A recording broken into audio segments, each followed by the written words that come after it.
un producto por el canal vaginal, ¿cierto? ¿Qué características tiene que tener este feto? Tiene que ser mayor a 22 semanas y tener un peso mayor a 500 gramos. Caso contrario sería un aborto, ¿no es cierto? Entonces, ¿qué sería el aborto? A ver usted, ¿qué sería el aborto?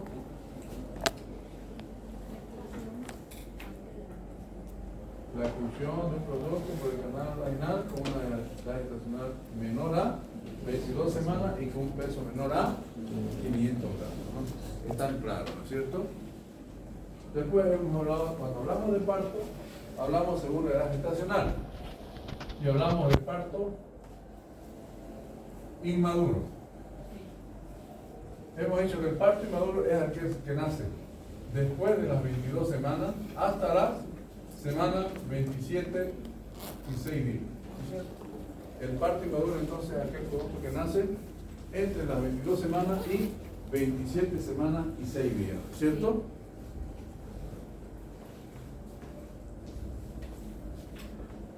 Después tenemos el parto pretérmino o prematuro extremo. El prematuro extremo es aquel que nace entre las 28 semanas y 31 semanas y 6 días.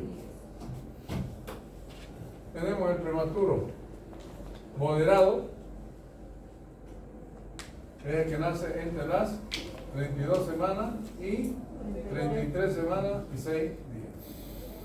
Luego tenemos el prematuro tardío, es aquel que nace entre las 34 semanas y 36 semanas y 6 días. Luego tenemos el feto a término, aquel que nace entre las 37 semanas y 41 semanas y 6 días. Luego tenemos el post-término, aquel que nace después de las 42 semanas. ¿Está claro el concepto de parto?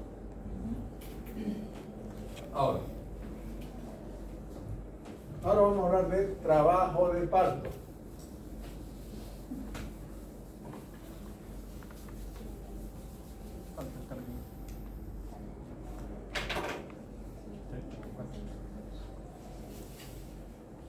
Trabajo de parto. A ver, ¿quién me dice qué es el trabajo de parto? Son los sucesos fisiológicos que hacen que la mujer expulse por los órganos genitales femeninos un producto. A ver usted. ¿Qué será el trabajo de parto?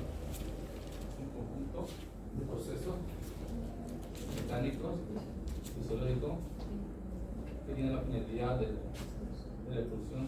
Hemos dicho que es un conjunto de fenómenos fisiológicos, ¿no es cierto? Que tiene la capacidad de expulsar el feto por el canal vaginal. Eso es trabajo de parto, ¿no? Es muy diferente al parto. El parto es una parte del trabajo de parto. El parto es solamente la expulsión del feto. En cambio, el trabajo de parto es desde que se inicia. ¿Y cuáles serán esos fenómenos fisiológicos que van a inducir al trabajo de parto? Tenemos los fenómenos activos y fenómenos pasivos. ¿Cuáles serán los fenómenos activos? Las contracciones y los pujos, ¿no es cierto? Esos son los fenómenos activos. Los fenómenos activos es lo fundamental, ¿ya? Si no existen fenómenos activos, si no existen contracciones uterinas, pues jamás va a existir un trabajo de parto, ¿no es cierto? ¿Y qué serían las contracciones uterinas?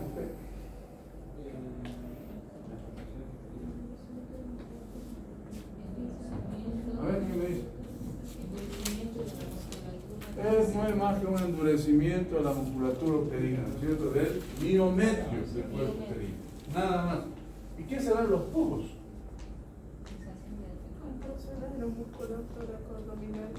Son fuertes contracciones de la musculatura torácico-abdominal, ¿no es cierto?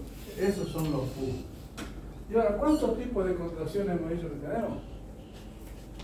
Contracciones tipo A, contracciones tipo B, preparto y de parto. ¿Cuáles son las contracciones tipo A?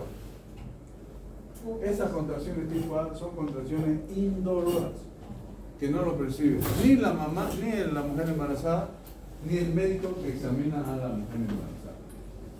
¿Ya? Se dice que hay una contracción por hora. ¿Ya? Luego tenemos las contracciones tipo B. Esas sí tienen un tono mayor. ¿Ya? Sí son percibidas por la madre, sí son percibidas por el médico que examina, ¿cierto? Se dice que hay más o menos unas 3 contracciones por hora. Se llaman las contracciones tipo B o contracciones de Braxton Hicks. A partir de la semana 30, esas contracciones de Braxton Hicks ya se aumentan más, ¿ya? Y ya son se llaman las contracciones que hasta la semana 36 se llamarían las contracciones del preparto. Que todas estas contracciones, tanto tipo A, tipo B, las del preparto, tienen una finalidad. ¿Ya? Es una finalidad que es la de formar el segmento inferior del cuerpo uterino. Luego de las contracciones del preparto, que comienzan aproximadamente a las 36 semanas, vienen las contracciones del parto mismo. ¿Ya? ¿Y cuándo sabemos nosotros que son las contracciones del parto mismo? Cuando tenemos por lo menos 3 contracciones en 10 minutos que duren entre 25 a 30 segundos. Esas son las contracciones del trabajo de parto. Pero como hemos dicho, el trabajo de parto es un conjunto de fenómenos fisiológicos. 3 contracciones minutos. Esos fenómenos fisiológicos tenemos los fenómenos activos y tenemos los fenómenos pasivos. ¿Y cuáles son los fenómenos pasivos? Es la resultante de los fenómenos activos. Es la resultante de las contracciones uterinas. ¿Será que hay fenómenos pasivos si no hay contracciones? No va a haber. Es por eso que decimos, cuando una paciente está en trabajo de parto, una paciente que tenga fenómenos activos y que tenga fenómenos pasivos. ¿Sí? Entonces, ¿cuáles son esos fenómenos pasivos? Primeramente, como le dije, por las contracciones tipo A, tipo B de preparto, es la formación del segmento inferior. Primero. Luego viene el borramiento y dilatación. Luego viene una vez que hay borramiento y hay dilatación, el tapón mucoso que tapa el canal cervical va a ser expulsado hacia afuera, ¿cierto? Es lo que se llama la expulsión del tampón mucoso. La misma mujer va a venir, doctor, no sé qué me pasa, pero estoy botando un moco con sangre. Y es la expulsión del tapón, no se vayan a asustar, que muchas veces sale sanguinolento del moco cervical. Luego viene la formación de las bolsas de las aguas. Y hemos dicho que la formación de las bolsas de las aguas son de lo correcto, lo fisiológico, son las bolsas, formación de las bolsas planas. Luego tenemos las triangulares y luego tenemos las piriformes o el reloj de arena. Esos son los 3 tipos de formación de la bolsa de agua. ¿Cuál es lo fisiológico? La formación de la bolsa plana. Patológico, las triangulares y las piriformes o el reloj de arena. Ahora, según en qué momento se rompen las bolsas de las aguas, hablamos de ruptura prematura de membranas. ¿Cuándo es eso? Ruptura prematura de membrana. Muchas veces viene la señora a la consulta, a la emergencia, doctor, estoy asustada porque estoy perdiendo agua. Se me ha roto la fuente, ¿cierto? Entonces nosotros examinamos y realmente sí, hay pérdida de líquido amniótico en abundante cantidad, pero no existe ningún fenómeno pasivo. No existe ni formación del segmento inferior, no existe borramiento y no existe dilatación. Entonces, el concepto de ruptura prematura de membrana es cuando se rompen las bolsas de agua antes del inicio del trabajo del parto. ¿Ok?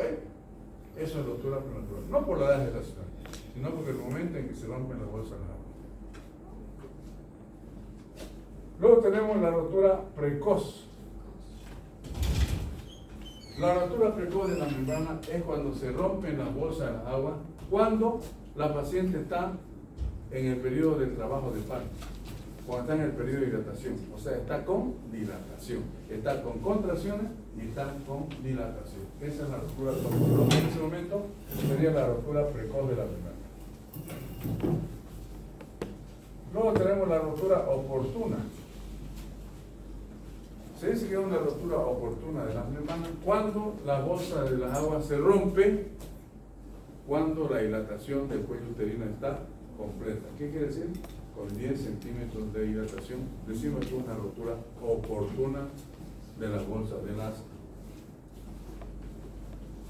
Luego tendremos la rotura tardía de la bolsa de agua.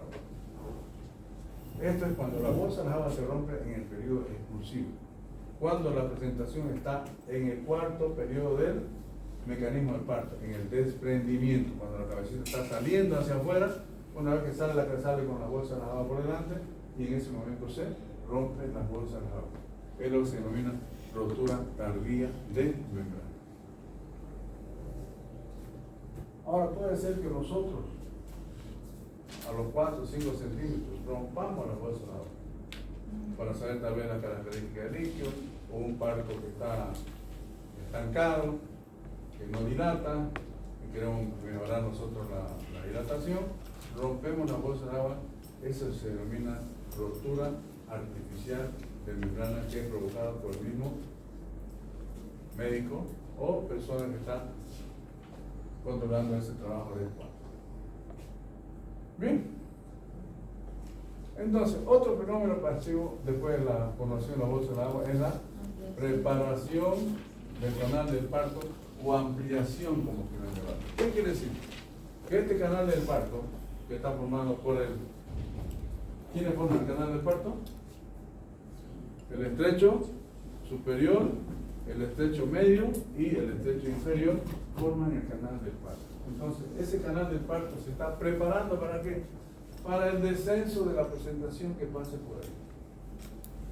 Ese sería el quinto fenómeno pasivo. Preparación del canal del parto. Luego tenemos el mecanismo del parto. Mecanismo del parto.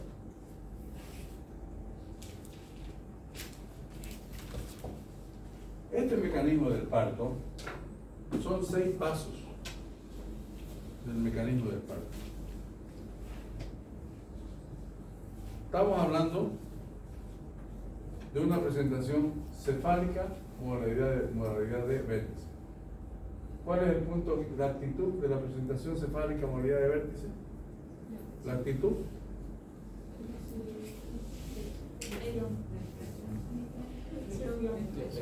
Flexión. ¿Cuál es el punto guía? La canela posterior. El punto diagnóstico, el occipital. Entonces este efecto no puedo hacerlo, pero está así. ¿Ya? Entonces, cuando, si ustedes se vienen un poquito para acá para que vean acá en el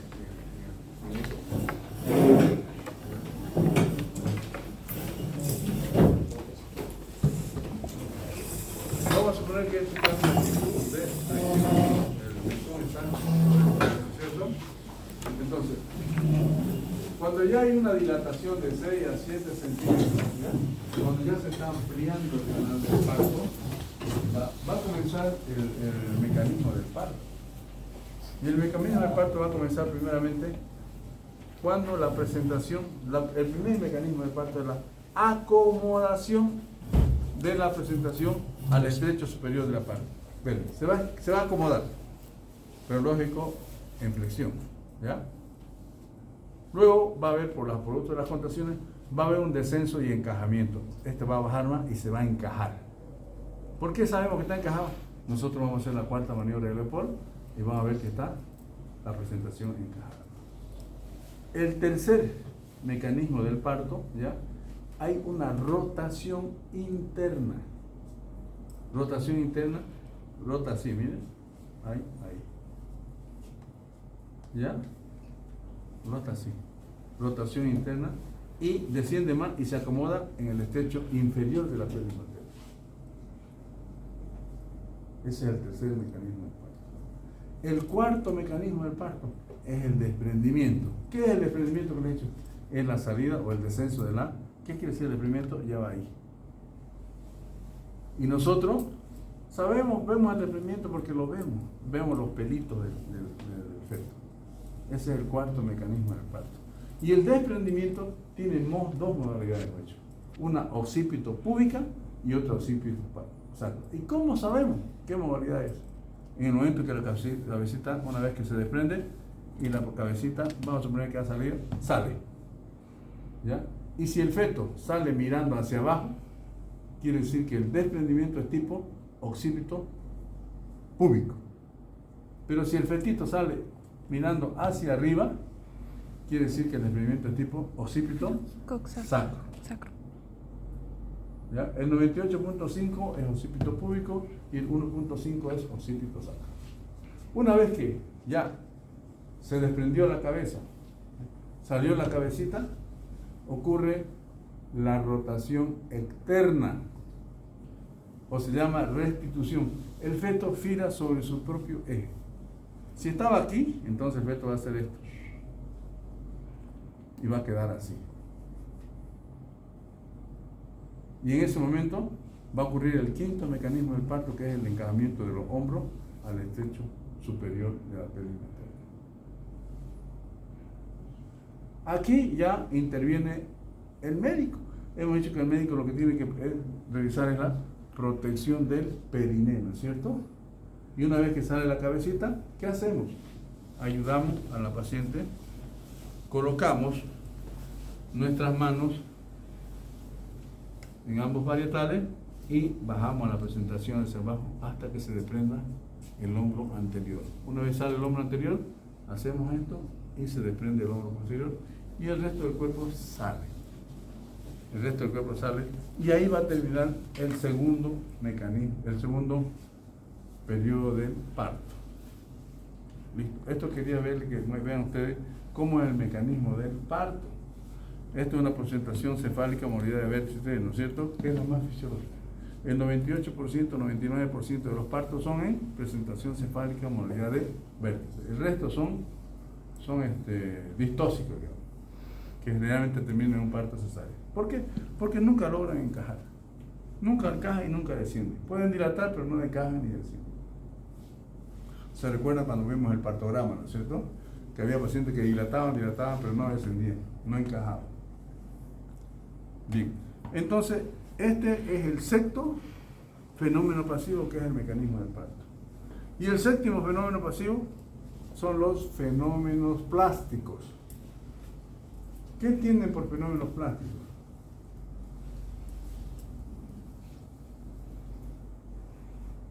La fontanela del bebé se va... Son las deformaciones óseas que tiene el feto durante el periodo exclusivo. Puede haber un cabalgamiento de la parte ósea. Puede haber edema de la parte ósea. Puede haber caput sucedáneo, que es un edema que se pone como un chinchón así de este tamaño. Puede haber hematomas también de la parte ósea del feto. ¿Por qué? Por lo traumático muchas veces que es el periodo exclusivo en una paciente. O puede ser que la paciente sea un poco estrecha y muchas veces forzamos al parto y podemos provocar eso. Bien, entonces esos son los fenómenos pasivos del trabajo del parto. Entonces, ¿cuándo vamos a decir que una paciente está en trabajo del parto? Cuando tenga contracciones uterinas, por lo menos 3 contracciones, que duren 30 o 35 segundos. 2, que tenga modificaciones cervicales, que haya un borramiento del cuello uterino y que haya un dilatación.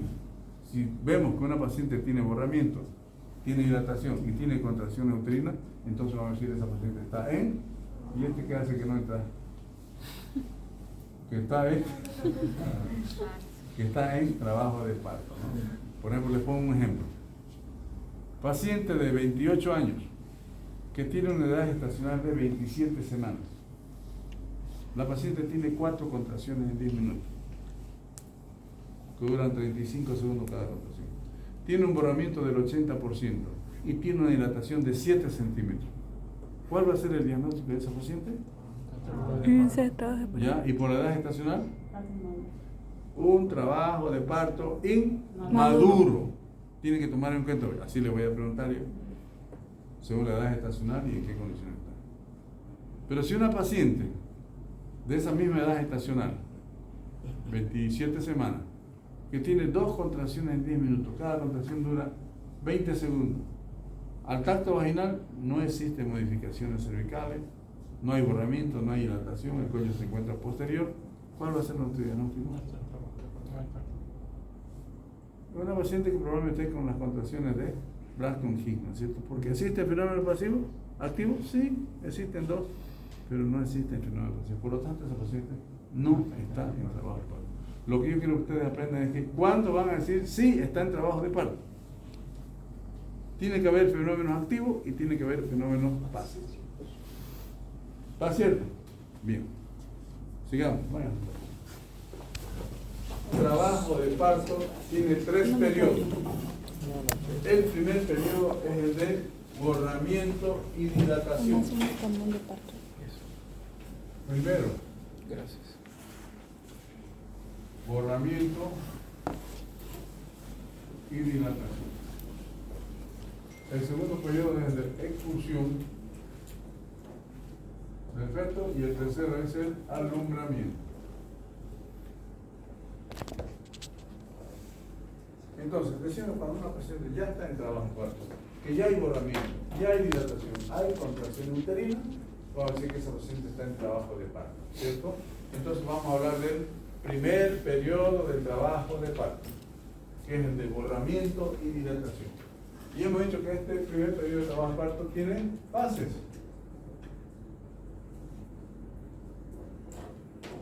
Tiene una fase latente y una fase activa, ¿cierto? La fase latente va desde que se inicia hasta los 4 centímetros de dilatación y la fase activa va mayor a los 4 centímetros, ¿cierto?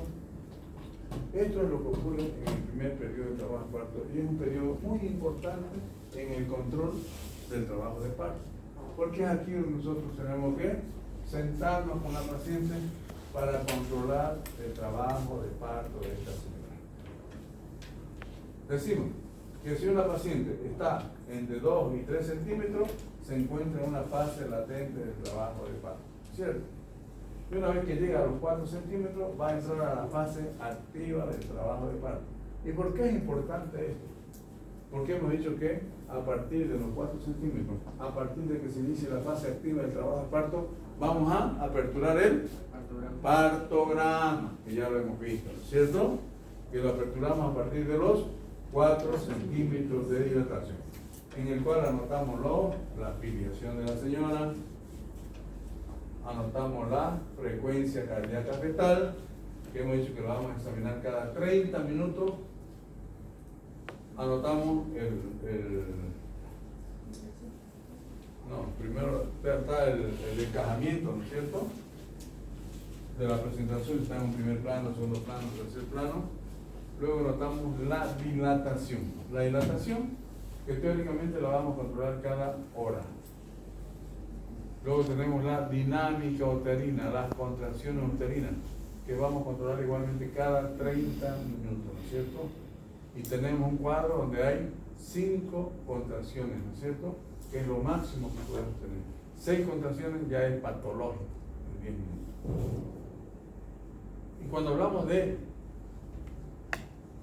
la dilatación, se recuerda que hicimos y aquí tenemos una línea de alerta y una línea de acción, ¿no es cierto? Aperturamos siempre el programa a partir de los 4 centímetros donde se inicia la línea de alerta. ¿Qué significa alerta? ¿Ya?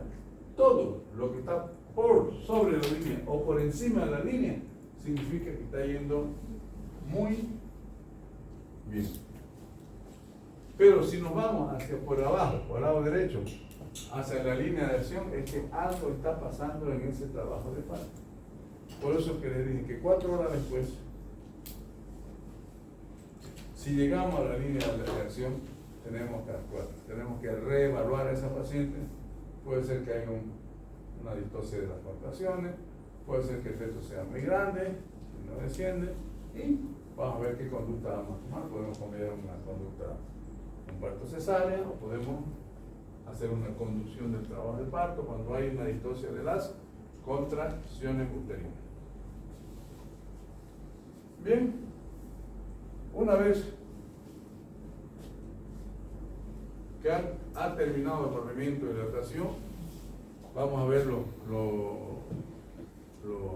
fenómenos pasivos, ¿no es cierto? Vamos a ver el mecanismo del parto que lo hemos visto, vamos a ver la expulsión. Una vez que sale el feto, termina el primer periodo de trabajo de parto. Termina esto y comienza el periodo expulsivo, que es el segundo periodo del trabajo de parto. Pero previamente, cuando nosotros estamos haciendo el control del trabajo de parto, vamos a ver en qué momento nosotros vamos a pasar a ese paciente a la sala de partos.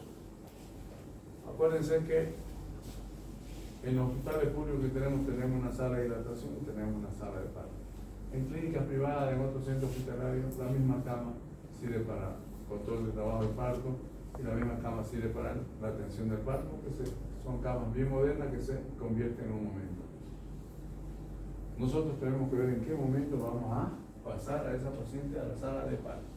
Hemos dicho que una paciente que es multípara, si nosotros verificamos que esa paciente está con 9 centímetros de dilatación, la pasamos a la sala de parto.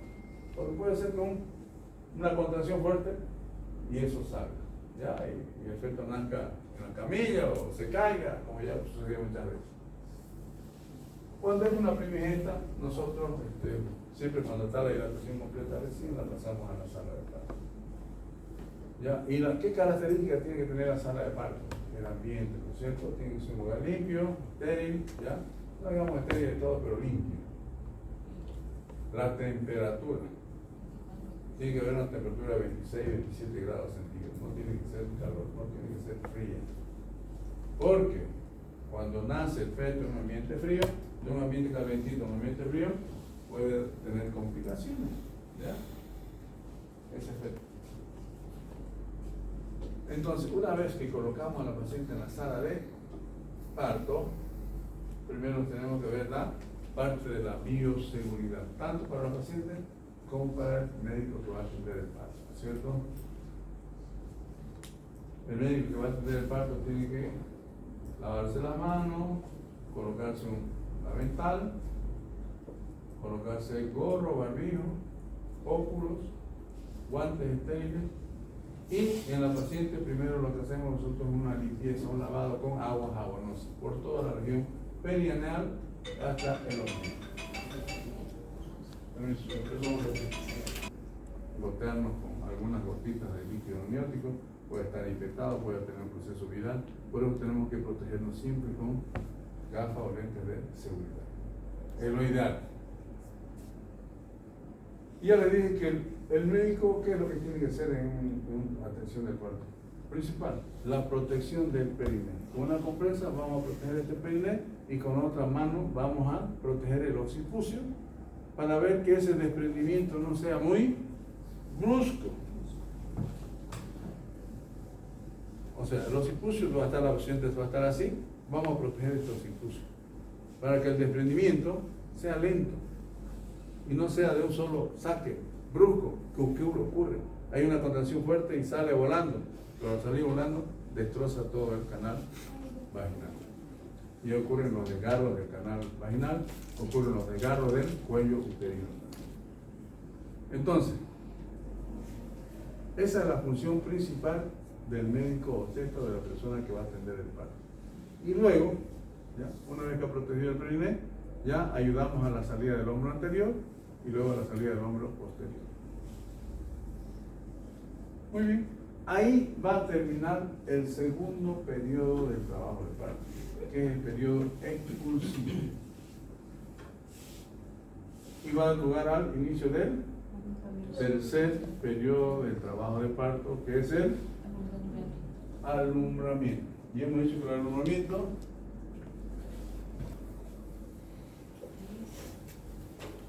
tiene 4 fases, ¿no es cierto? Primero tenemos el desprendimiento placentario, todo producto de la contracción uterina, porque la contracción uterina persiste aún después del periodo efusivo. Aún después de que haya salido el feto, las contracciones aún continúan con la misma intensidad que tenía antes de que nazca el feto. Desprendimiento de la placenta, luego tenemos el desprendimiento de las membranas, el descenso y la expulsión de la placenta. Estas son las fases. Indique la fase del tercer periodo de parto. Puedo decir, indique la fase del movimiento. O puedo preguntarle, indique la fase del tercer periodo de parto. Tienen que saber que es lo mismo. Entonces, aquí lo característico es el desprendimiento placentario, ¿cierto? Decir que existen dos modalidades de desprendimiento placentario. Uno que es el de Baudelow-Schulze,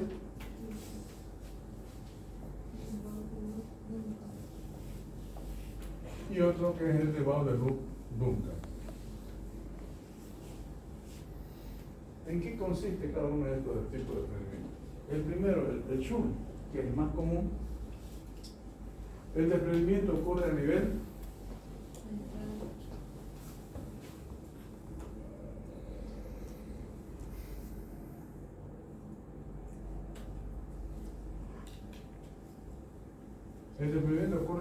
central, ¿ya? Producto de las contracciones uterinas. Se desprende la placenta a ese nivel. Y ahí se va a formar un hematoma. Resto placentario. Y el peso de este hematoma va a desprender totalmente la placenta de las membranas, producto de la contracción uterina y producto del hematoma retroplacentario. La placenta se va a desprender totalmente. ¿Y cómo sabemos que en ese tercer periodo de parto el desprendimiento placentario fue tipo Baudelow-Schulze? Uno, porque cuando salga la placenta por el canal vaginal, va a salir por su cara fetal, que es donde se encuentra insertada el cordón umbilical. Y una vez que sale la placenta, recién va a comenzar el sangrado. Entonces nosotros vemos que la placenta sale por la cara fetal, sale la placenta y comienza el sangrado. Es un desprendimiento tipo Baudelow-Schulze. Bien. En cambio, el otro, el Duncan, el desprendimiento a nivel de los bordes. Lo característico aquí, cuando se desprende a nivel de los bordes, lo primero que nosotros vemos es el sangrado. O sea, el sangrado antecede a la salida de la placenta. Esa es la diferencia entre el Baudelow-Schulze y el Baudelow-Duncan. Una vez que se ha desprendido la placenta de cualquiera de estos modalidades, ya sea Schulze o Duncan, producto del hematoma que forman esto y producto de las contracciones uterinas, va a suceder el segundo paso, que es el desprendimiento de las membranas. ¿Qué quiere decir? Las membranas se van a desprender de la mucosa endometrial donde estaban pegadas. Y el tercer paso sería el descenso. ¿Qué quiere decir descenso? Que la placenta desciende por el cuerpo uterino hasta el canal vaginal. Y por último, sería la expulsión de la placenta por el canal vaginal. Esas son las 4 etapas del alumbramiento. ¿Ya? Bien. Ahora hablamos nosotros de la prevención de las hemorragias, ¿no es cierto? Sí. Y que aquí tenemos que aprender exactamente el uso del manejo activo del tercer periodo del parto. Esto es solamente en el tercer periodo del parto. No vamos a hacer eso antes. ¿Y en qué consiste el manejo activo del tercer periodo del parto? O MATEX también se llama. MATEX. Primeramente, la literatura dice, inmediatamente, hemos dicho que nosotros ayudamos, ¿no es cierto?, bajamos la cabecita para que salga el hombro anterior, ¿no es cierto? Inmediatamente salga el hombro anterior, en ese momento colocamos 10 unidades de oxitocina por vía intramuscular. Pero ¿cuándo hacemos esto? Cuando nosotros conocemos a la paciente y sabemos que dentro de la cavidad uterina solamente hay un feto. Pero si desconocemos nosotros esto, mejor es esperar hasta que salga el feto, revisamos si dentro de la cavidad uterina no existe la presencia de otro feto y en ese momento vamos a colocar la oxitocina, 10 unidades internacionales de oxitocina por vía intramuscular. Ese es el primer paso del manejo activo del tercer periodo del parto. Y hemos dicho que tenemos alternativas, ¿no es cierto? Si no tenemos oxitocina, podemos colocar la metil ergonovina, que es un derivado del cromosomo de centeno, que se conoce con el nombre de ergonovina o ergotrate, que viene de 0.2 miligramos por vía intramuscular. No tenemos la oxitocina, podemos colocar la metilergonovina, 0.2 miligramos por vía intramuscular. ¿Cuándo? En el mismo momento que debíamos poner la oxitocina. No tenemos la metilergonovina, podemos utilizar el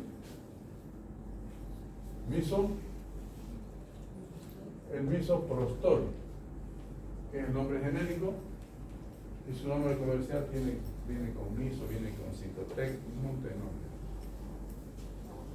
que viene de 200 microgramos cada tabletita. Para el manejo activo del tercer periodo de parto, nosotros vamos a dar 600 microgramos por vía oral. ¿Qué significa? 3 tabletitas por vía oral para el manejo activo del tercer periodo de parto. Cuando no tengamos oxitocina o cuando no tengamos la metilergonovina, en esos casos podemos utilizar el misoprostol y todos los hospitales tenemos misoprostol. Ese es el primer paso. El segundo paso es lo que denominamos el corte oportuno o tardío del cordón umbilical. Es el que vamos a realizar. Vamos a esperar después de que nazca, después de que coloquemos la inyección, 1 a 3 minutos, o tenemos el cordón umbilical hasta que cesen los latidos del cordón umbilical. ¿Qué significa si cesan los latidos del cordón umbilical? Quiere decir que ya el feto se está valiendo por sí mismo, está respirando por sí mismo, ya no se está valiendo de la placenta. Entonces, en ese momento vamos a realizar el corte oportuno o tardío del cordón umbilical.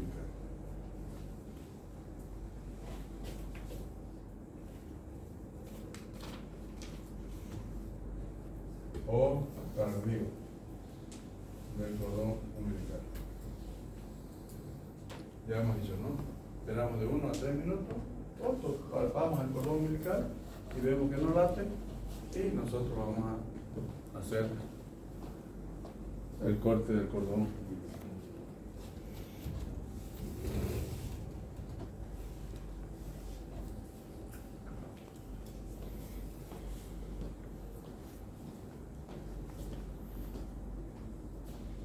Tercer paso de manejo activo es la tracción controlada del cordón umbilical. ¿Qué consiste? Esta es la placenta. Vamos a sospechar que esto está, el útero está ahí. Nosotros esta placenta la tenemos clampeada, ¿ya? Y lo que se llama, vamos a esperar que venga una contracción uterina, que el útero se encuentre duro, y nosotros vamos a hacer una tracción. Vamos a traccionar. Tracción controlada. Vamos a agarrar la parte del cuerpo uterino y vamos a hacerlo hacia atrás. ¿Ya? Tracción controlada del cordón umbilical. ¿Cuándo? Cuando exista una contracción uterina. Doctor, pero no salió la primera vez. Esperamos nuevamente que haya una nueva contracción uterina y realizamos la misma tracción controlada del cordón umbilical. ¿Ya? Y en menos de 15 minutos esa placenta va a estar afuera. ¿Ya? Entonces, como le dije anteriormente, si sale la placenta por esta cara, esta es la cara fetal, entonces vamos a decir que es un desprendimiento tipo Baudelot-Schulz. ¿Ya? Pero si sale el cordón por allá y la cara materna, vamos a decir que es un desprendimiento tipo Duncan. Pero ya nos dimos cuenta que no es Duncan porque el sangrado se inició antes de que salga la placenta. ¿Ok? Entonces, ese es el tercer paso del manejo activo del trabajo de parto.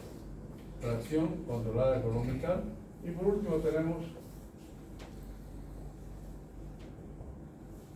los masajes uterinos. Una vez que sale la placenta, el auxiliar, el ayudante, va a comenzar a realizar masajes uterinos. Cada 15 minutos, por lo menos un minuto. Masajeando. ¿Para qué? Para ayudar a la contractilidad del cuerpo uterino. Para que ese útero mejore su contracción. Para que exista un buen globo de seguridad de Pinar. ¿Qué hemos dicho que es el globo de seguridad de Pinar? Son ligaduras vivientes, ¿no es cierto? Que al contraerse ese cuerpo uterino, cierra todos esos grandes vasos que estaban sangrantes. Es el lecho donde estaba adherida la placenta. Donde estaba adherida la placenta, hay unos vasos ahí. Al salir se quedan unos vasos gruesos, anchos, ¿ya? Y si ese útero no se contrae, van a sangrar. Pero si el útero se contrae, va a cesar ese sangrado. Es por eso que se llaman ligaduras vivientes. El globo de seguridad de Pinar. ¿Ok?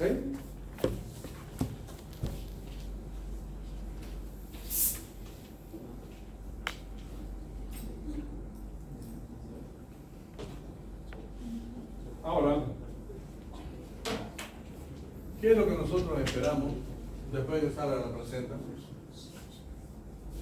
No es que salga la placenta, ¿qué esperamos a la paciente? ¿Ah? Que ese útero se contraiga, que ese útero haga un buen globo de seguridad final. ¿Cierto?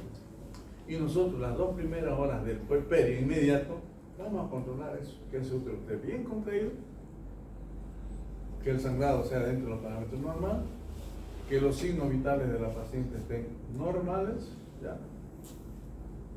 La temperatura, todos los signos vitales que estén dentro de los parámetros normales. El útero contraído, y después de 2 horas, si eso está bien contraído, el sangrado normal, los signos vitales están bien, recién nosotros vamos a poder pasar a esa paciente a su cuarto, donde va a quedar internada. Pero antes no. ¿Por qué? ¿Qué puede pasar?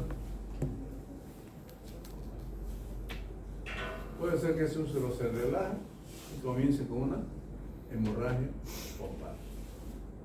Por esa razón nosotros tenemos que estar al lado de la paciente, controlando, que es como cuando estábamos haciendo el partograma, ¿cierto? Controlamos la dinámica uterina, controlamos la frecuencia cardíaca, lo mismo. Las 2 primeras horas parte del puerperio, ¿no es cierto? Hemos dicho que el puerperio comienza ¿cuándo?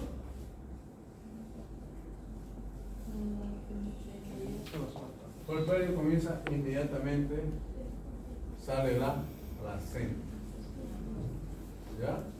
Y tenemos el puerperio inmediato, que son las primeras 24 horas. Tenemos el puerperio mediato o propiamente dicho, que va desde las 24 horas hasta los 10 primeros días. Luego tenemos el puerperio alejado, que va del día 10 hasta el día 42. Y por último, el tardío, que según la literatura va hasta los 365 días del año. Entonces, en este puerperio inmediato, lo principal es el puerperio inmediato, las primeras 24 horas. Es más, nosotros las primeras 2 horas vamos a controlar que eso esté contraído, que haya un buen globo de seguridad final, que el sangrado sea dentro de los parámetros, los lócteos sean dentro de los parámetros normales, porque ya se llaman lócteos, ¿ya? Los signos vitales estén bien. Después vamos a subir a esa paciente y el control que le vamos a hacer en el puerperio inmediato va a ser la involución uterina, que lo vamos a ver a partir del segundo día del postparto. Ese útero que estaba a nivel del ombligo, al otro día va a estar 2 centímetros por debajo del ombligo. Quiere decir que está involucionando. Teóricamente el útero involuciona 2 centímetros por día. ¿Qué pasaría si no involuciona? Un útero que no involuciona es porque probablemente haya restos de membrana o sea un útero que esté infectado, ¿ya? Que no va a involucionar nunca. Puede ser que no haya sangrado, pero no hay involución uterina, que es lo normal que puede ocurrir después de un parto. El puerperio inmediato, o propiamente dicho que son los 10 primeros días, nosotros lo vemos el segundo día, después no la vemos más a la paciente, porque generalmente le damos de alta, ¿no es cierto? ¿No? Pero siempre recomendamos a la paciente, señora, porque muchas veces las complicaciones recién aparecen al tercer, cuarto día. Y una de las complicaciones que más aparecen son las infecciones. Si usted tiene dolor, fiebre o secreción purulenta por el canal vaginal, véngase inmediatamente. Porque puede ser que esté haciendo una endometritis, una infección de la mucosa endometrial, ¿ya? Que si no la curamos a tiempo puede ser complicado para la paciente. ¿Ya? Vamos a hacer una paso. Entonces, eso hay que tomar muy en cuenta en el puerperio inmediato o propiamente dicho, que se llama, que son los primeros 10 días.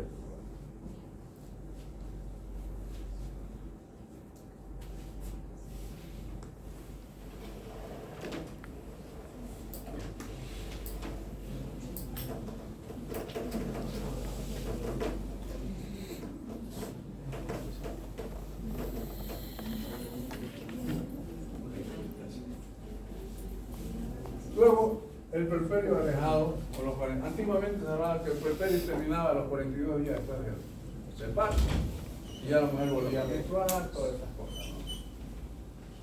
Pero hoy en día la OMS habla del puerperio tardío, ¿ya? Que va hasta los 365 días. Teóricamente en el puerperio todo tiende a volver a la normalidad, a excepción de la glándula mamaria por la lactancia materna. Después todo vuelve a la normalidad. Inclusive las manchas que tenía la paciente en la cara, en el abdomen, en todas, comienzan a desaparecer. La paciente comienza a perder peso. Ya comienza a, generalmente son las pacientes tan edematizadas y comienzan a orinar mejor y a perder más líquido.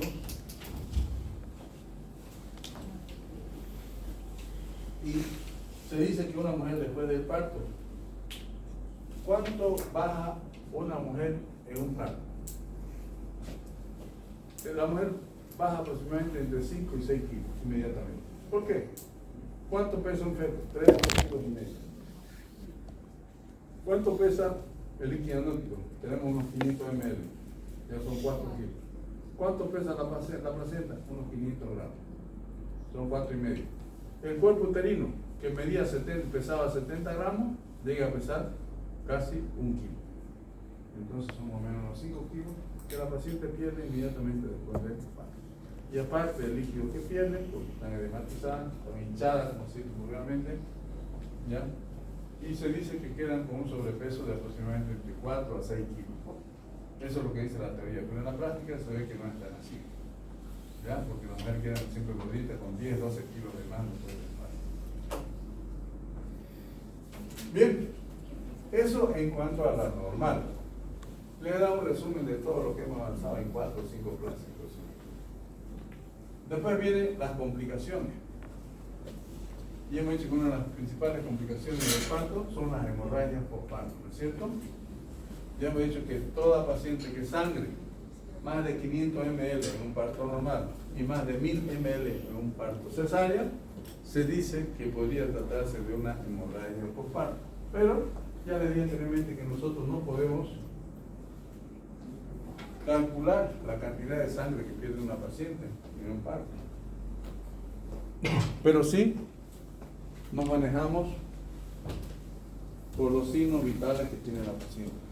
Y hemos dicho que hemorragia postparto es toda hemorragia que cause la inestabilidad hemodinámica en la paciente.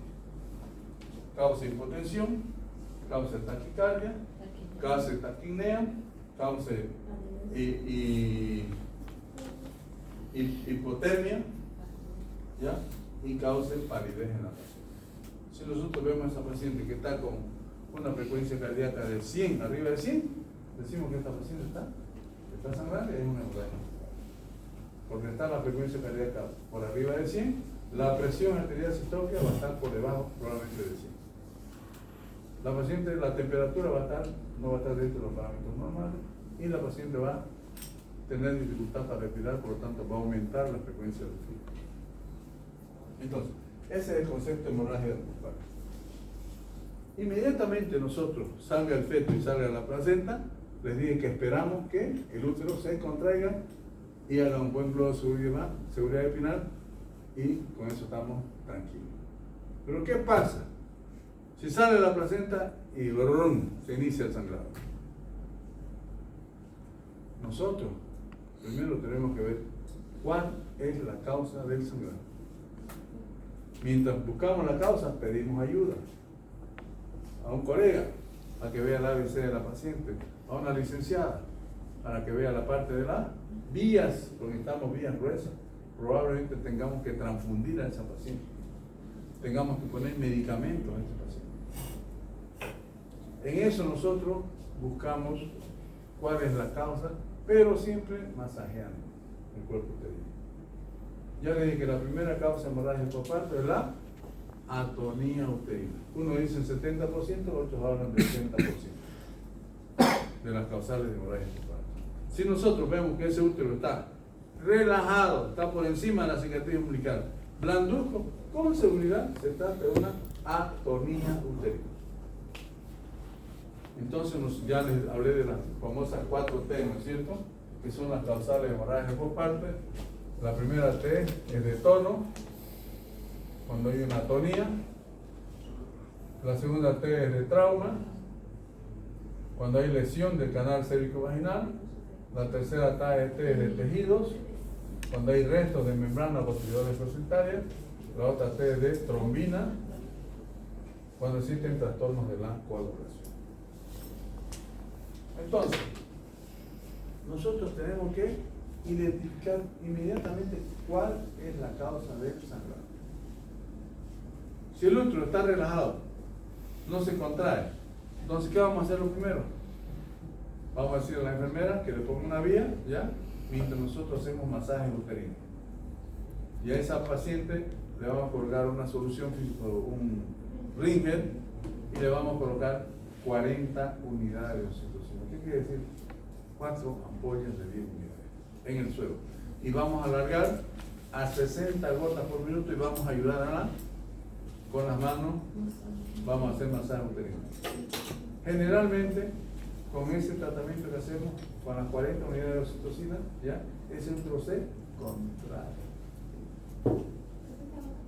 60 gotas por minuto.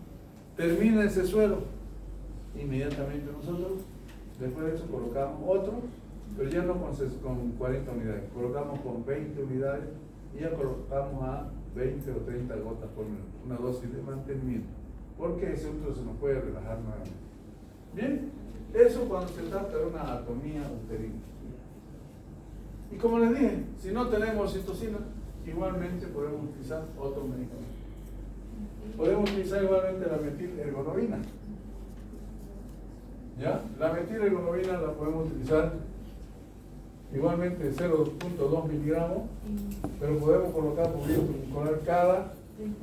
cada 30 minutos una ampollita de metilgloramina. Se habla que se puede colocar hasta 3, hasta 5 ampollas cada 20 minutos. Pero tiene una contraindicación. No podemos colocar la metilgloramina o ergotate en pacientes hipertensos. ¿Por qué? Porque nos va a subir mucho más la presión. Bien, y si no tenemos ni oxitocina ni metilgloramina, tenemos el bisoprostol. Pero aquí ya la dosis cambia para el tratamiento de la atonía uterina. La dosis ya no es 600 microgramos, la dosis es 800 microgramos. 800 por vía sublingual, ya no vía oral, sublingual, que actúa más rápidamente. ¿Ya? Igualmente vamos a ayudar con los masajes uterinos en todos los casos. Esa es la primera causal de hemorragia postparto, que es la T de tono, la atonía uterina, que se dice que es el 70% de las causales de hemorragia postparto. Luego tenemos la segunda T, que es el trauma. Nosotros vamos a ver que ese útero está bien contraído, pero continúa sangrando. Entonces debe ser que haya alguna lesión en el canal del parto. Entonces, ¿qué hacemos? Pedimos unas valvas de Doyen, se llama, y con un ayudante vamos a aperturar bien el canal vaginal y vamos a ver qué es lo que está pasando.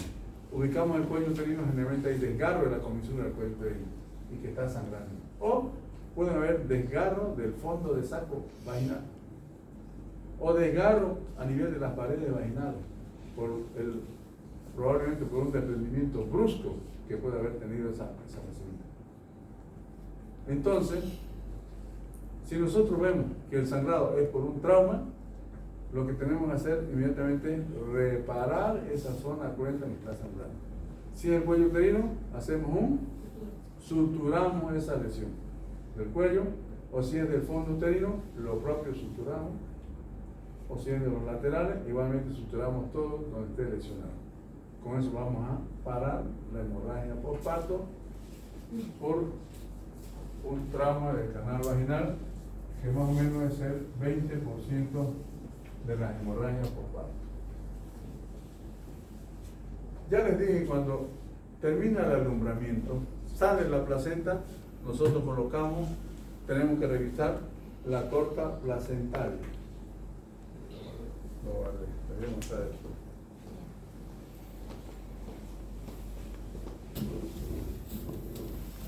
Entonces, vamos a agarrar la torta placentaria así. No se olvide que después encima de esto tenemos la membrana, ¿no es cierto?, que recubre donde está el líquido amniótico que recubre la placenta. Entonces vamos a revisar esta torta placentaria si están íntegras las membranas. Ya es como una medusa más o menos. Y vamos a revisar que esa membrana se encuentre íntegra, porque si falta algún pedazo quiere decir que se quedó dentro de la cavidad uterina. Una vez que hemos terminado la cara, revisar la membrana, vamos a colocar la torta placentaria y vamos a revisar la cara materna. La cara materna es esta, donde se encuentran los cotiledones placentarios. Puede ser que falte uno o dos cotiledones que puede ser que se queden dentro de la cavidad uterina. Que eso puede ser causal de hemorragia postparto. Entonces, la tercera T es de tejidos, cuando existe el resto de membranas o cotiledones placentarios dentro de la cavidad uterina. ¿Y cuál es la conducta en ese caso? Un legrado uterino, ¿cierto? En los hospitales tenemos legra, agarramos una pinza del cuello anterior, introducimos la legra y legramos. ¿Y cómo vamos a saber que está dando el resultado? Porque al legrar vamos a ver que ese útero inmediatamente se está contrayendo. Desde luego vamos a estar ayudando con oxitocina. Y si no tenemos legra y estamos en un, qué sé yo, en un puesto por ahí alejado, hacemos un legrado digital. Nos envolvemos 2 o 3 gasas en estos dos índices, ¿verdad? Y introducimos, agarramos el fondo uterino, introducimos nuestra mano dentro de la cavidad uterina. ¿Qué se puede? Y vamos a hacer un legrado digital. Cara anterior, cara lateral, cara posterior y la otra cara lateral.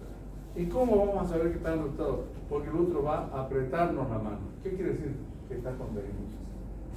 Pero aquí tenemos que tener cuidado de colocar antibioterapia después del procedimiento, porque no se olviden que estamos metiendo de afuera hacia adentro, podemos provocar un proceso infeccioso, ¿cierto? Esa sería la tercera causa de hemorragia por parto. La cuarta causa, ¿ya? Cuando existen trastornos de la coagulación, es la T de trombina. Hay pacientes que tienen enfermedades hematológicas, ¿ya? Que pueden provocar un sangrado inmediatamente en cualquier momento, ¿ya? En ese caso, esa paciente tiene que ser derivada a un nivel donde exista una unidad transfusional y exista un equipo capacitado, exista un hospital que tenga capacidad resolutiva. ¿Qué quiere decir? Que tenga un equipo quirúrgico, que tenga una unidad transfusional y que tenga una terapia intensiva. Porque nada vamos a poder, porque lo que vamos a hacer es ponerle hemocomponente a esta paciente y entrar y sacar ese cuerpo uterino, cerrar el grifo. Es lo único que podemos hacer. Y ahí se mueve. Si estamos en primer nivel, no tenemos los medios, lamentablemente esa mujer se va a desangrar y en menos de 40 minutos fallece. ¿Sí? Es lo que le dije, es la colocación de hemocomponentes y una cirugía urgente. ¿Alguna pregunta de todo lo que hemos hablado? Es más o menos de esto lo que vamos a dar el examen, jóvenes. Si han puesto atención, no van a tener problemas. ¿Diga? La práctica, el día jueves, ¿quiénes son los del día jueves? Los del día jueves vamos a dar el día jueves, de todo esto que hemos visto, lo mismo como fuimos la otra vez. Ya el jueves, teórico práctico vamos a contar de todo. Y los del lunes, damos el lunes. Entonces el día miércoles examen teórico y el práctico el día jueves con los que pasan jueves.